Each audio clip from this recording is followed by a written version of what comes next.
coming up next, I'm giving y'all this prison story about an inmate who gets put up for grabs inside the prison lottery. Stay tuned to the Jersey Street Corner Prison Talk Show. It's JS Corner from the prison story massacres. I be telling stories about the pushers and the traffickers, trying to keep the YNs away from the bandits. Don't eat the honey bun, don't drink the coke, don't become another victim. Hey yo man, this the third time you been short on these slips. You know what? I ain't talking no more. You ain't a part of BMG no more. We putting you in the lottery, fool. Oh, come on, man. Yo, you ain't gotta do that, man. I could get the money. Nah. We don't want to hear it. Go ahead with yourself. Somebody gonna win. Somebody gonna win that lottery. And you better hope they just want their room clean. Yeah. What up? We are back. Who am I? Jersey Street Corner, and this is the Prison Talk Show, people. So let's get into it. Now, I know a lot of y'all are probably wondering, what the hell is the prison lottery? And how do you get entered into it? We gonna talk about it, y'all. We definitely gonna talk about it. So, now, what the prison lottery is and what it was made for, in the beginning, it was made to kind of help needy inmates.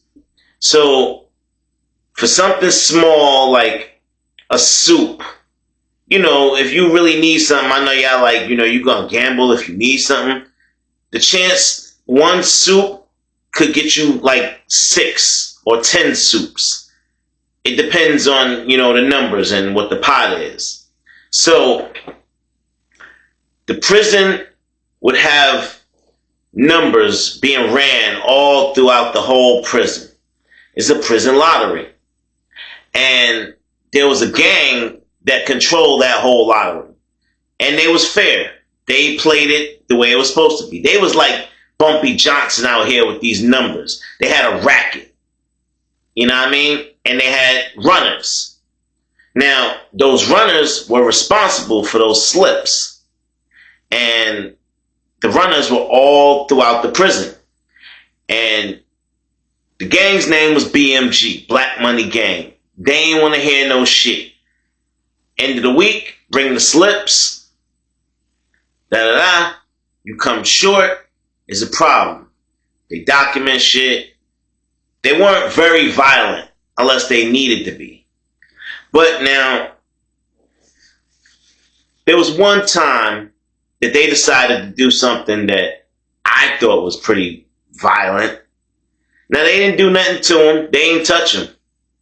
But keep listening to the story. We're going to get into that issue. Back to the lottery. Now, the lottery consists of many things. It could be soups. It could be sodas. It could be phone time. It could be candy. It could be all different types of things, people. Somebody might have a gold chain they might put up.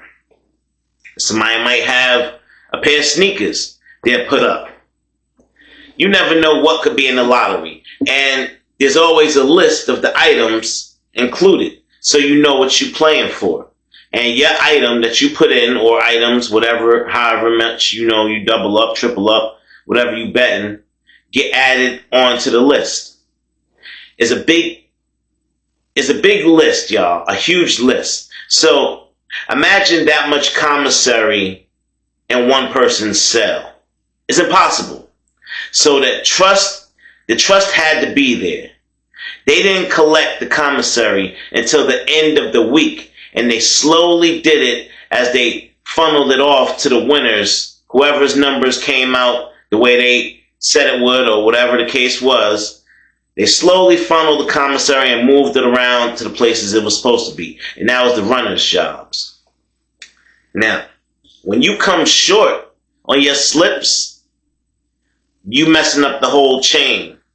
Now somebody not gonna get their winnings. Now somebody gonna have beef. Somebody gonna be riffing. Now somebody gotta cool that off. Somebody gotta pay even more, maybe possibly, because you late coming with it. Now who pocket that's coming out of? Who gotta pay for that? The gang gotta pay for that because they running the game. It's an honest game, people, and they have to do legit business if they want to stay in business. Now, the correctional officers, most of them know what's going on, and they do not interfere. Why? Because it's normally non-violent, people. But things could change. Things could change in the New York minute. But y'all got to keep listening. Y'all got to keep listening through the story. It's going to get better and better as it goes. So let's go. Now, when you go around the pod and you collecting your slips, normally a lot of people write it down. This ain't like the streets, like back in the day where, it's rumors that people like Bumpy Johnson never wrote anything down. He kept it all in his head. I mean, if you that good with numbers, hey, it is what it is. But normally, you writing all your info down or whatever, and you gotta go and collect on that at the end of the week. So, this guy named Jax, he was part of BMG, and he was kind of a pushover. He would take bets from people that he trusted to come correct at the end of the week. And that's the thing, people. You had to have a certain level of respect and a certain level of trust for the inmate. It went both ways. And he also had to respect you enough to pay you if he lost. Now, the fact that you taking bets up front with no payment is already a risky game. It means at the end of the week, you possibly might have to push that blade if they don't come up with that ante. You might have to choke somebody out. You might have to smack somebody out at the end of the week. And you got to be ready for that. So don't join that BMG gang if you ain't down to do any of that to collect. Now, Jax had came up short about 3, if not 4 times, I believe. He came up short in the slips. Jax, he'd go through the pod, and a lot of these inmates was punking him. Let's face it. Hey, fam, you saw the results, right? You lost that times 4. So I'm gonna need 4 soups from you. And you lost times 2. I'm gonna need 2 sodas from you. And they're like, hey, man, I don't got it right now, man. I'm gonna have to catch you next week, man. Mind you, they got a whole commissary bag sitting right there on the floor in the net bag. He's coming to them on commissary day, y'all, and they're telling him they don't got the stuff when he visibly sees it right there. So he'll just let it slide. He won't do nothing. Go back, put the short in. And, homies, they're asking them, like, hey, what's going on? It's the first week, what's going on? They a little light. Couple of items missing here. We gotta make up for that. People won. We gotta give them their shit. They're gonna be looking at us crazy. And he like, yeah, I know, man. I know. I'm gonna give you what I can. I know, man. It's my fault. He's like, oh, He's like, so you know who came up short? Yeah, I just gotta collect. They needed a little bit more time and this and that. So they betting and they don't got the stuff. And you let them slide on that. First strike. Second week comes up. Same thing, people. Different inmates. And they're like, so this is 3 other inmates, not the same 3? It's 3 different inmates? So you just got these people out here punking you left and right, making us look bad, fam. Yo, you better get this stuff straightened out. We need the rest of this commissary by the end of the day, man. You better figure it out, man. This is crazy. Now, Jax, he goes scramble off and borrow a few items, took a few items out of his own locker, did what he had to do so he wouldn't let the gang down. And he had those items by the end of the day like they requested.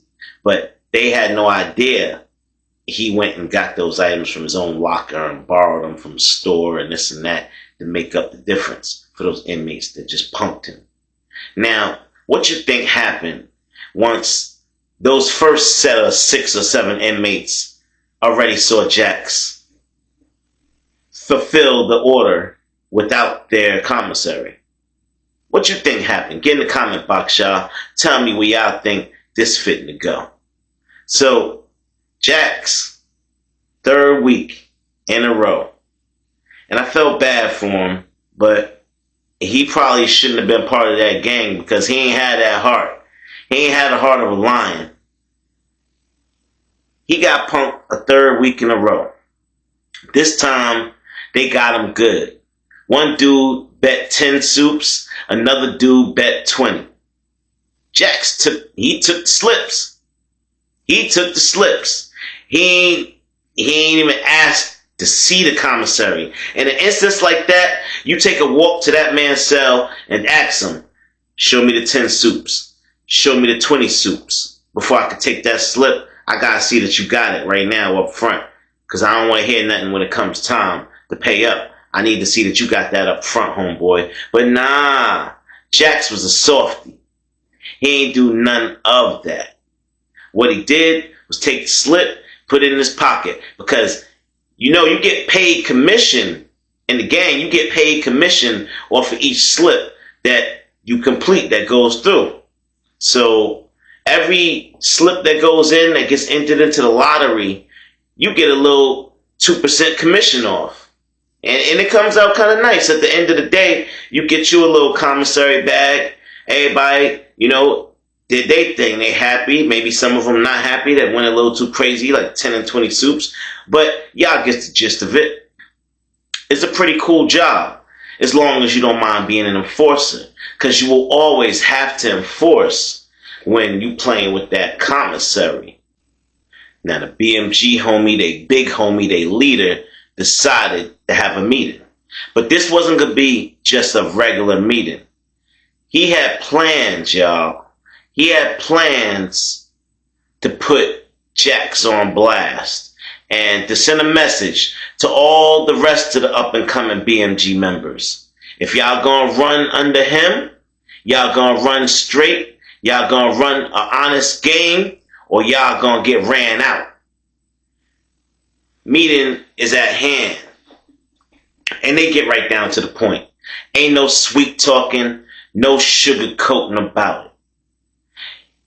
Listen, there has been upwards of $500 of shortages in the last 4 weeks at the hands of this member Jax right here. So we're going to put a vote to it. What do y'all think we should do with the homie Jax? Should we A, beat the living daylights out of him right here, right now, as punishment for these stupid actions? Because obviously he's too soft to make some money around this prison. Is he messing up our odds? What should we do, people? Or even better, should we enter him into the lottery? And everybody like, whoa, what you mean? What you mean enter him into the lottery? And big homie pulled a piece of paper out of his pocket. It was folded. He unfolded it, and in marker, it said JAX. Jax. Now, this paper gets folded back up and gets entered into the lottery as a wild card. Now, if somebody bets the right amount and gets the lottery number on the dot, they will inherit not only commissary, but they will inherit Jax to do whatever they want with. They want a slave to clean their room, wash their clothes. They want somebody else to do something else with. That's their business. But you will get entered into the lottery. What is your verdict? What do y'all vote? Everybody started yelling lottery, lottery, lottery, lottery, lottery. And now Jack's over there like, come on, that's not fair, man. I could get this bread back. I'm telling y'all, man. Y'all don't gotta do this to me, man. Please, man. Nah, man, I'm not going for it. Big homie grabbed him. Oh, you going. You owe. And you gonna play until somebody wins. Now, being that he's one of the jackpots, it's not going to be that immediate that he gets won and traded off. But you could best believe the pot is going up higher and higher and higher every week, because the thought of having an actual human to do your bidding in prison, well, to some people, that's a dream come true. To people in particular, like the bandits. Oh, those booty bandits was putting their money up. They was putting as much commissary up every week as possible, because you all know the more you put in, the better your chances of winning. So the odds were already against Jax. It was already highly anticipated that a bandit was more than likely gonna win that lottery. One of these days, one of these weeks, Booty Bama Bang Bang, or the Punisher, or the Finisher, one of those guys are going to end up taking you back to their cell. And I know y'all probably like, well, damn, is that easy? That all you got to do is trade somebody? Listen, fear is a horrible thing.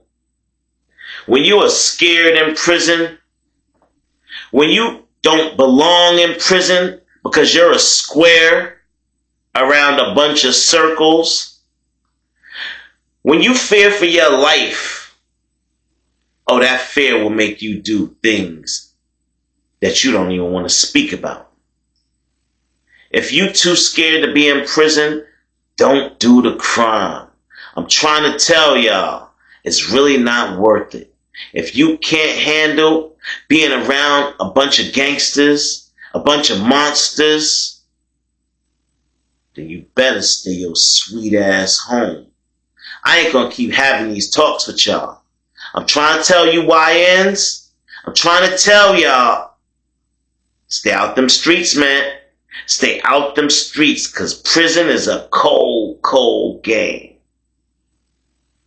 Jax, he found out the hard way. He should have never joined the gang, especially not the Black Money Gang, because he was not at any way good at getting that money back from inmates that owed him. And that was part of the job. He paid dearly. Eventually, that lottery was won, y'all. And I can't confirm, so I won't give you a name on which bandit, but a bandit did win that lottery. Eventually, after weeks and weeks of trying with hundreds of dollars of commissary. And word has it that Jax never came back to regular population. He went on over to C-Pod, and that was the last us normal guys ever seen him again. And unfortunately, once you go to C-Pod, although one person might have won the lottery, it was more like the whole C-Pod won the lottery. It's just fresh meat to them. Listen, that's going to be it. That's the end of this story. I hope you have a better definition of what the prison lottery is. I hope you liked it. Like, share, subscribe. Hype the video, man. And oh yeah, don't forget, go check out my new channel. I'm starting just for animated prison stories, y'all. Animated prison stories. There's no content yet. The content is coming on the way. Don't worry. But go ahead and subscribe so you can be the first ones to get that notification when I drop content. Alright, y'all. I'm going to get up out of here. This is the Jersey Street Corner Prison Talk Show. I am your boy, Jersey Street Corner, and